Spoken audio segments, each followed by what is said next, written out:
Kembali lagi di YouTube channel Keponi. Selamat datang dan terima kasih sudah menonton. Kali ini kita akan membongkar sebuah laptop atau notebook, di mana di sini saya juga akan memperlihatkan bagian-bagian atau komponen-komponen yang ada dalam mainboard suatu laptop. Selain itu, kita akan lakukan upgrade. Jadi upgrade yang akan dilakukan di sini adalah mengganti wireless cardnya. Jadi sebenarnya nggak ada yang masalah dengan WiFi card ini, masih berjalan dengan normal, cuman dia nggak ada Bluetooth-nya. Oleh karena itu, si WiFi-nya akan saya ganti. Nah, WiFi-nya akan saya ganti dengan ini adalah Realtek RTL 8723AE yang sudah ada Bluetooth di dalamnya. Gitu. Supaya laptopnya tetap ukurannya slim, karena kalau pakai Bluetooth dongle kita colok di pinggir itu kan jadi sedikit menonjol ya. Jadi kita akan ganti. Oke, yang pertama kita butuhkan untuk membuka sebuah laptop adalah sebaiknya kita lihat dulu di YouTube atau di Google cara bukanya, karena beberapa laptop itu ada yang dibukanya harus dari sisi keyboardnya. Jadi di bawah keyboard itu ada bautnya. Tapi untungnya untuk Toshiba seri Dynabook ini, Dynabook itu versi Jepangnya. Sedangkan kalau di Amerika itu biasanya dijual dengan mereknya Portage. Jadi Toshiba Portage. Ini semua bautnya ada di bawah. Jadi kita bisa membuka dengan jauh lebih mudah. Ini kenapa ada selotipnya? Oke. Nah, ini adalah Toshiba seri yang cukup lama ya. Jadi ini keluaran tahun berapa ya? Saya kurang hafal. Oh, ini ada nih. Part number bla bla bla 2000. Ya, ini stiker garansinya udah dibuka karena udah pernah saya buka untuk melihat isinya sebelum bikin video ini. Tapi di sini nggak ditulis tahun pembuatannya. Oke, nggak masalah. Kita akan buka. Biasanya untuk membuka laptop ini nggak susah dan kita membutuhkan obeng plus aja. Jadi nggak pakai obeng yang bentuknya aneh-aneh. Kayak kalau buka perangkat lain kan ada yang obengnya bentuknya kayak bintang atau bentuknya lucu-lucu. Nah, ini kita masih menggunakan obeng standar. Dan khusus untuk membuka laptop kita harus hati-hati karena ada yang baut pendek seperti ini. Ini baut pendek, tapi ada juga beberapa bagian yang bautnya panjang. Kalau salah masukin takutnya boardnya atau layarnya ketekan, bisa rusak begitu. Untungnya di laptop ini baut panjangnya hanya ada 2, jadi hanya ada di pojokan-pojokannya saja. Jadi kita bisa langsung membukanya tanpa harus mencatat satu-satu baut apa posisinya di mana. Kalau laptop teman-teman semua itu ada yang bukanya dari sisi keyboard, berarti keyboardnya harus dibuka dulu dan biasanya itu agak cukup merepotkan ya, karena klik keyboard itu termasuk komponen yang cukup sulit untuk dibuka. Kalau nggak hati-hati, bisa-bisa keyboardnya bisa rusak atau si bodinya lecet biasanya. Jadi kayak bocel-bocel gitu kalau kita menggunakan alat yang kurang tepat. Oke.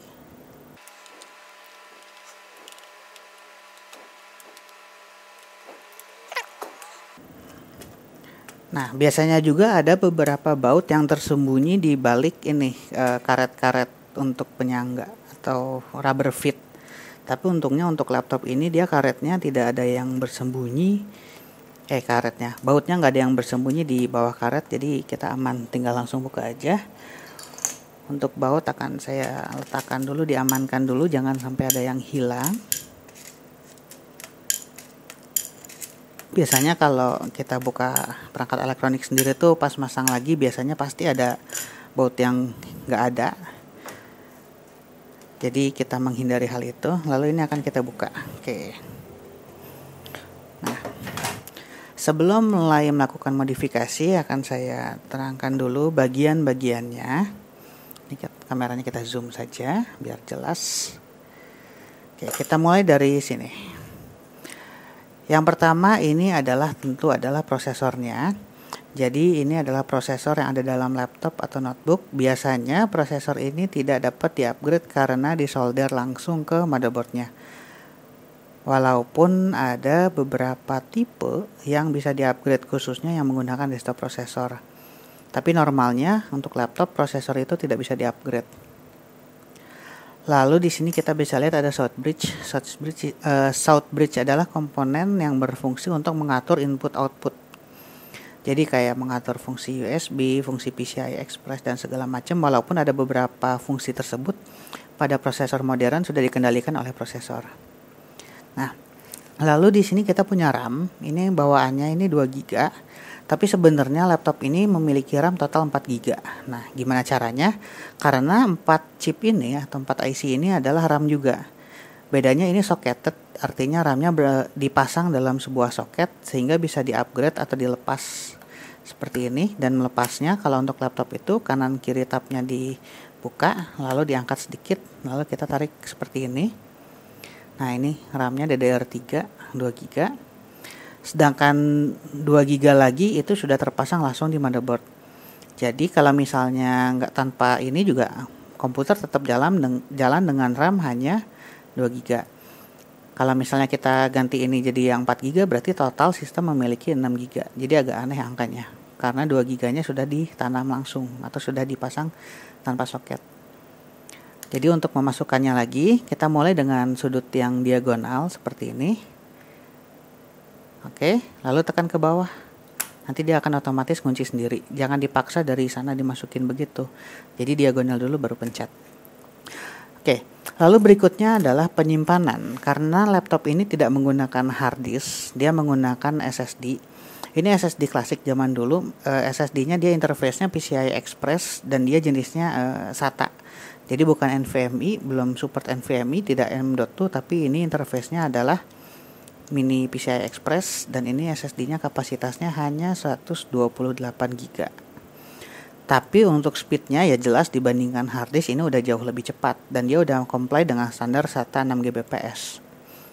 Kalau saya baca online sih read rate-nya bisa sampai 400 MB per detik, in which itu udah jauh lebih cepat daripada hard disk dan terbukti ketika saya menggunakan laptop ini bootingnya cepat banget, untuk menjalankan program segala macam cepat banget, terlepas dari prosesornya. Ini yang hanya Core i5 versi lama. Jadi ini speknya ada Core i5, RAM total 4 GB 2+2, ditambah SSD SATA 128 GB. Ini bisa di-upgradable ya. Kalau misalnya mau diganti tinggal cari aja SSD yang konektornya PCI Express juga. Lalu ada interface lain seperti misalnya di sini ada card reader. Ini konektor untuk ke baterai.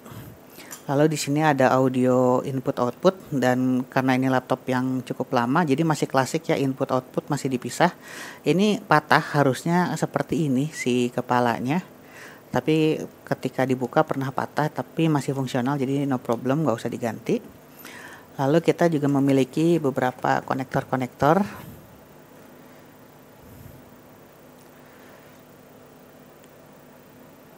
Nah, ini masih memiliki konektor VGA, lalu ini untuk power input DC 19 volt.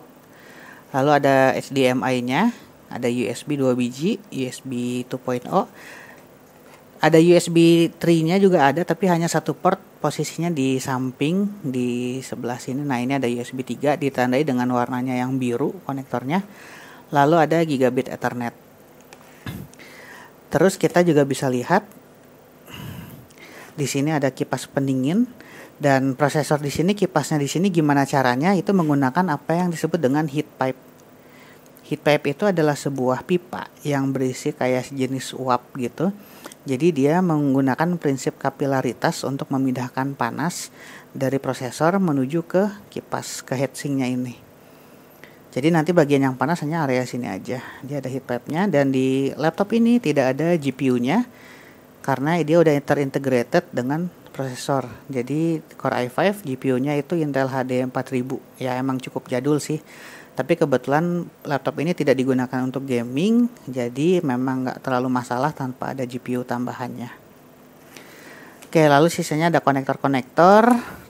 Di depan ada daughterboard. Ini untuk interface untuk touchpad sama untuk keyboard dari belakang. Dan ini keyboardnya masih layout Jepang karena ini import dari Jepang, jadi saya beli second. Saya suka karena dia enteng sekali dan slim, tipis banget. Tapi keyboardnya Jepang bisa diganti dengan keyboard yang US untuk keyboard yang lebih standar, tapi harus beli dulu. Kebetulan kita belum punya barangnya. Lalu di pinggir sini ini ada yang lucu juga, ini adalah baterai untuk si mouse-nya. Dia kabelnya ke sini, jadi untuk mempertahankan jam. Jadi ketika baterai utamanya habis, dia tetap bisa menahan settingan BIOS, menyimpan settingan BIOS dan jam RTC atau real time clock-nya menggunakan power yang didapat dari baterai ini. Sama dengan baterai yang berbentuk bulat yang biasa ada di motherboard komputer biasa. Nah, ini kayak begini bentuknya. Oke. Lah, pertanyaannya WiFi card-nya di mana? WiFi card yang mau kita ganti. Nah, ini kita pasangnya di mana? Ternyata dia sembunyi di balik ribbon cable ini. Jadi slot PCI Express untuk si WiFi beserta dengan kabel antenanya nyumput di balik sini. Jadi untuk membukanya, ini ada kayak bisa diangkat ya klipnya. Klipnya diangkat, lalu kabelnya bisa kita tarik. Ini udah disediakan handle untuk menarik dengan pelan-pelan, jangan sampai rusak. Lalu bisa kita angkat. Oke. Nah, dari sini kita bisa lihat itu adalah kartu aslinya. Pertama kita buka dulu konektor antenanya, harus hati-hati juga jangan sampai patah, karena kalau ini patah repot betulinnya.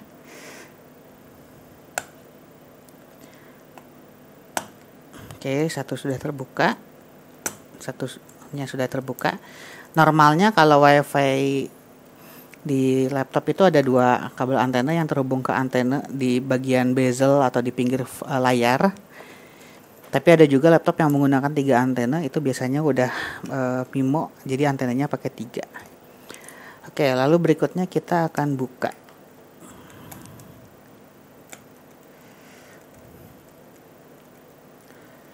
Ini kita buka dulu bautnya, diamankan dulu bautnya, kecil sekali, kalau jangan sampai hilang. Lalu kita bisa menarik si kartunya ini dengan cara menariknya ke belakang. Jadi nggak seperti RAM yang diangkat, kalau ini nariknya sesuai dengan soketnya. Oke. Jadi ini adalah si WiFi card aslinya, yaitu dia PCI Express half mini card dengan standar WiFi 802.11 BGN. Dia itu berbasiskan Atheros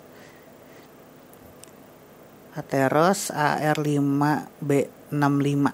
Sedangkan yang kita pasang yang baru itu adalah Realtek dengan model RTL 8723AE. Ini dua-duanya sama-sama klasik. Ini juga cabutan dari laptop lain yang saya beli online seharga sekitar 70 ribuan kalau nggak salah. Cukup terjangkau dibandingkan dengan harga Bluetooth dan WiFi terpisah. Yang membedakan adalah ini ada Bluetooth-nya, sedangkan yang ini belum.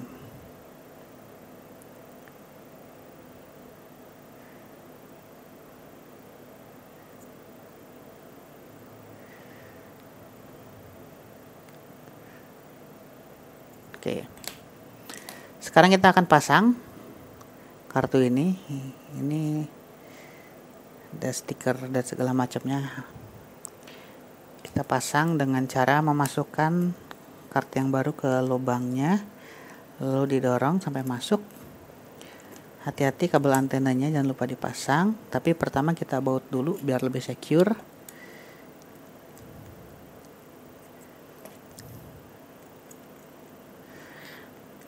Nah, untuk teman-teman yang memiliki laptop dengan merek-merek tertentu, misalnya HP atau Lenovo, biasanya tidak bisa dipasang card dengan tipe ini. Dia menggunakan WiFi adapter dengan tipe yang berbeda. Jadi, sebelum membeli pengganti untuk WiFi card ini, misalnya teman-teman ada yang WiFi-nya rusak atau pengen upgrade, itu pastikan dulu jenisnya sama dengan yang akan dibeli, karena ada beberapa yang konektornya beda. Ya, kita pasang lagi antenanya.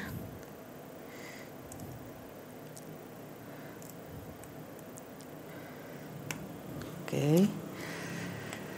Lalu tidak lupa kita pasang lagi kabelnya, kabel ribbon kabelnya ini. Kita pasang lagi. Ini masukinnya agak susah dan karena dia panjangnya udah dipasin ya. Dan harus lurus, jangan sampai dia konslet atau short. Sebenarnya best practice adalah ketika kita membuka suatu perangkat, khususnya laptop atau handphone, itu disconnect dulu si power supply-nya atau baterainya, supaya kita tidak menyebabkan konslet yang tidak disengaja. Tapi berhubung pertama saya lupa, mohon maaf, dan yang kedua kita hanya membongkar extension card tanpa mengotak-atik motherboardnya, ya bismillah aja, insya Allah aman. Oke, setelah masuk dengan sempurna, kita bisa tutup klipnya, klik, selesai. Oke, sebelum ditutup saya biasanya akan lakukan tes run dulu untuk memastikan semuanya masih berjalan.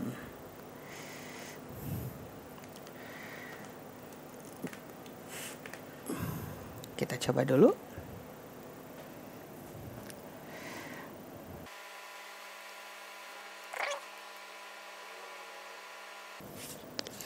Ternyata tidak menyala.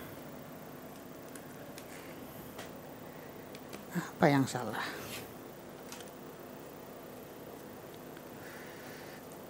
Kipasnya berputar. Atau mungkin RAM-nya kurang pas ya.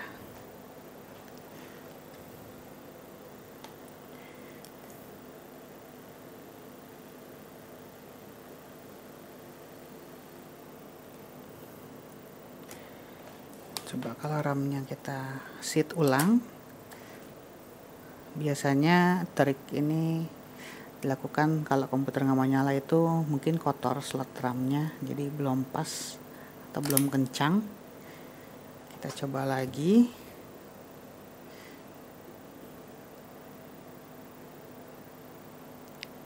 Nah, berarti berhasil. Si RAM-nya kurang masuk atau kurang pas. Alhamdulillah tidak jadi rusak. Jadi kalau punya laptop yang atau komputer yang nggak mau nyala, pertama dilakukan adalah reset RAM-nya dulu. RAM-nya dibuka, dibersihin, pasang lagi. Kita coba login. Nah, yang pertama kita lihat adalah pertama dia langsung terdeteksi si WiFi-nya. Tapi karena kart baru, semua passwordnya hilang, harus dimasukin ulang. Tapi dia bisa terhubung dengan baik. Oh iya, kart yang baru ini kalau nggak salah bisa 5G nih, 5 GHz. Pantesan saya bingung kenapa ada nomor 2. Ternyata apakah betul? Coba kita lihat di control panel ya. Apakah betul? Karena sebelumnya dia cuma bisa 2,4 GHz.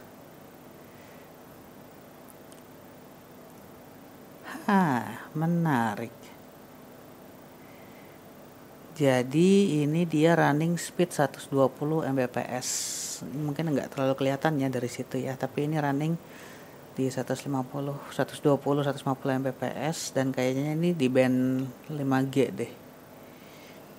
Yang saya penasaran Bluetooth-nya, apakah masih harus install driver atau enggak. Oke, jadi di sini ada si Bluetooth-nya, tapi drivernya belum ketemu, kayaknya harus download manual. Paling enggak WiFi-nya langsung jalan, jadi it's good. Teman tinggal Bluetooth-nya aja, ini enggak terlalu susah karena kita tinggal cari drivernya. Tapi bisa dibilang kali ini berhasil untuk upgrade-nya. Jadi kita sudah upgrade jadi Realtek RTL 8723AE dengan harga yang sangat murah sebenarnya, menurut saya cuma di bawah 100.000 ya. Wireless mode auto, oke, sisanya sih standar. Oke, jadi terakhir yang harus kita lakukan adalah menutup lagi casing belakangnya, lalu install driver.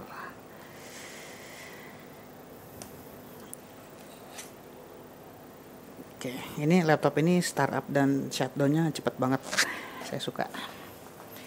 Kita pasang lagi casingnya. jangan sampai kebalik, kan nggak lucu kalau kebalik.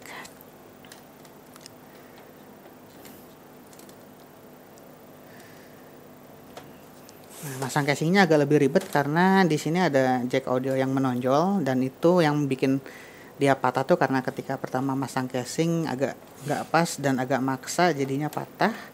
Jadi harus ekstra hati-hati.